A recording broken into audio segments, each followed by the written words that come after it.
Bonjour à tous. Aujourd'hui, nous allons voir l'optimisation de la fiscalité des plus-values des produits de placement financier. Nous avions conclu dernièrement sur la fiscalité et l'optimisation par des enveloppes ou par le holding de tête au niveau des flux d'actions, d'obligations, de dividendes et de coupons. Cette fois-ci, on va voir comment on fait pour sortir de la fiscalité qui peut être lourde de la plus-value. Tout d'abord, une fiscalité sur plus-value fonctionne comment? Il faut déterminer l'assiette taxable brute et on va voir si on n'a pas des abattements qui s'appliquent sur cette plus-value brute. J'ai acheté une action pour 100, je la vends 200 000 euros. J'ai donc une plus-value de 100 000 euros. Sur cette plus-value de 100 000 euros, le régime de base est d'appliquer la flat tax de 30%. Donc sur 100 000 euros, je vais payer 30 000 euros d'impôt. Maintenant, je peux avoir acheté cette action avant 2018 et bénéficier de l'ancien régime. L'ancien régime fonctionnait différemment, donc j'ai toujours le choix de le prendre si j'ai acheté, reçu en héritage ou en échange cette action avant 2018.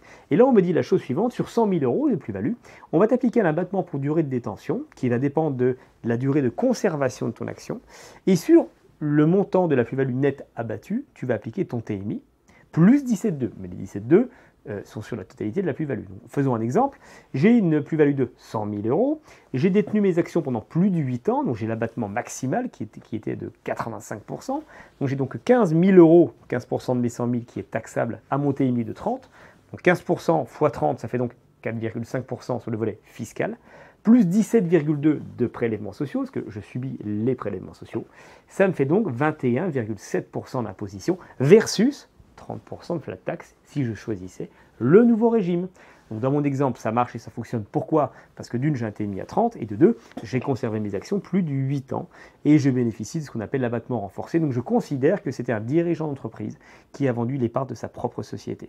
Si j'avais un particulier lambda, qui n'était pas un investisseur de société, qui n'était pas le dirigeant de la société, j'aurais eu au mieux un abattement de 65% et non pas de 85%, ce qui aurait augmenté de manière significative ma fiscalité. Donc voilà le fonctionnement de la plus-value taxable sur une cession d'actions. Sur une cession d'obligation, vous n'avez aucun abattement parce que vous ne détenez pas un titre vif. Donc, si j'ai une plus-value de 100 000 euros sur une obligation, je vais tout simplement appliquer la flat tax. Je n'aurai pas l'option ancien régime, nouveau régime. Pourquoi? Parce que l'ancien régime était dévolu uniquement au titre en capital. Ça veut dire le fait de détenir une société et non pas de participer à une dette de société.